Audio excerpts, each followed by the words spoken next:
Un grand merci, Cathy, pour tout ce partage, cette transparence et tous les coulisses que tu nous as ouverts.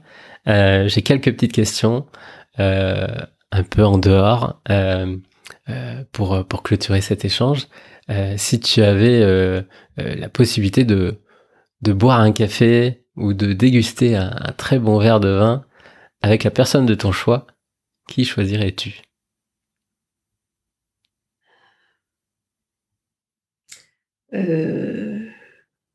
Monsieur Badinter.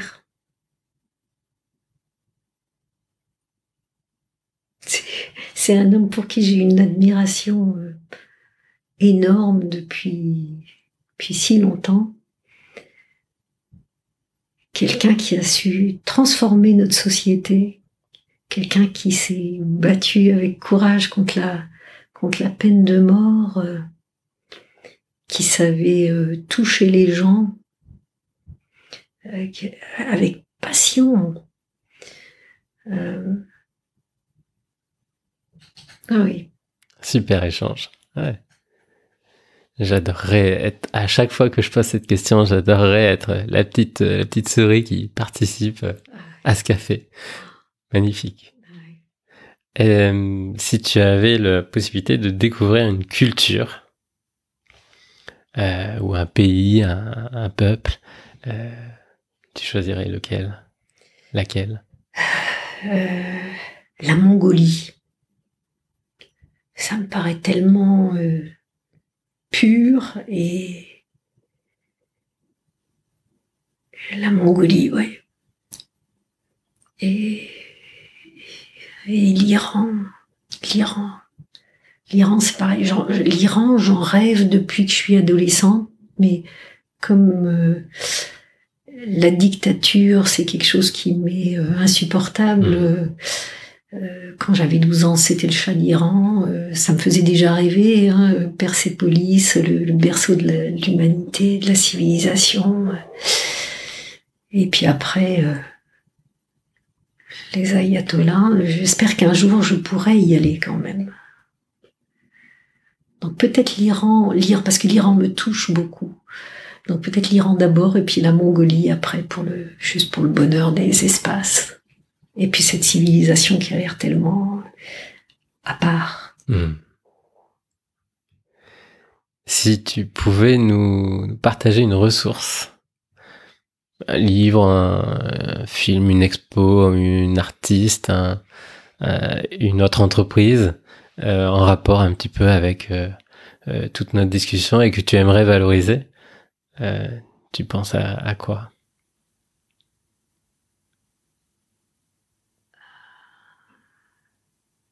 C'est vaste parce que si c'est un artiste, si c'est un livre... Une inspiration forte. Alors, si il y a une chose que je trouve qu'il faut... un livre de Michel Arras qui s'appelle « On n'y voit rien ». On n'y voit rien. Michel Arras...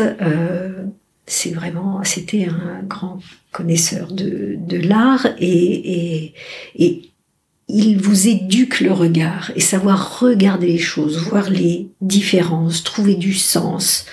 Et c'est un tout petit livre dans lequel il passe quelques tableaux et il vous apprend à les regarder.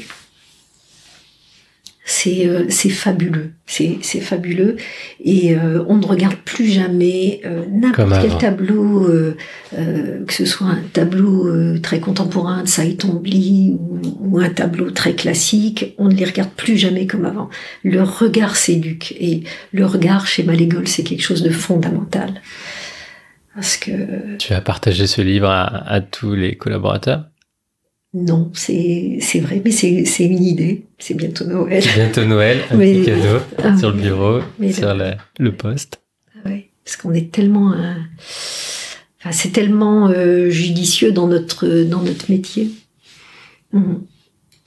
À qui aurais-tu envie de tendre ton micro pour un prochain épisode? Qui est-ce que tu voudrais À qui voudrais-tu passer la main? Entrepreneur, dirigeante, artiste, une personne inspirante et engagée? Alors une personne inspirante, moi j'en connais une ici à Trébeurdin, Anne Tostivin, c'est une plasticienne contemporaine qui fait un travail incroyable. Et donc ça pourrait être elle. Sinon, forcément, je pense tout de suite à mon cercle de bouche ta boîte de Rennes. Là, il y a 19 personnes. Ouais. Ah oui, ce sont des femmes, des femmes remarquables. Et ça fait tellement...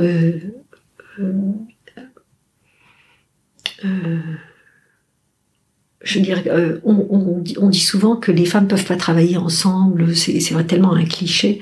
Là, c'est tellement l'opposé. C'est tellement l'opposé. Ah oui, dans le cercle, c'est tout de suite... Je te demanderai la liste. Ouais. Oui.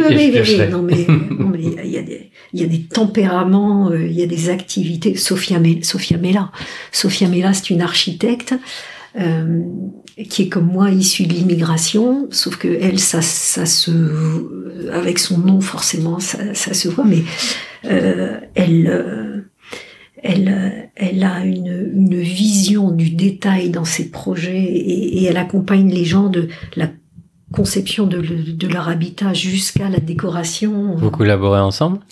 Ah oui, non mais Sophia Mella, comment? Vous collaborez ensemble? Oui. Elle est magnifique. Elle est vraiment incroyable. Et d'une humilité, mon Dieu, par rapport à son talent.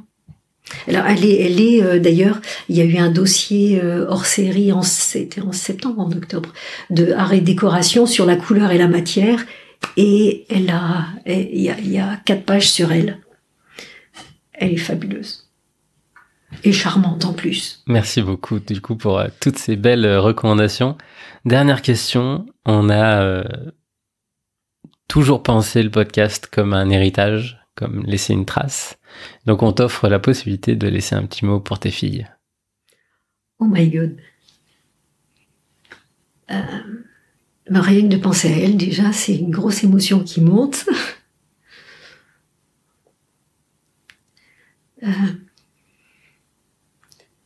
J'espère que,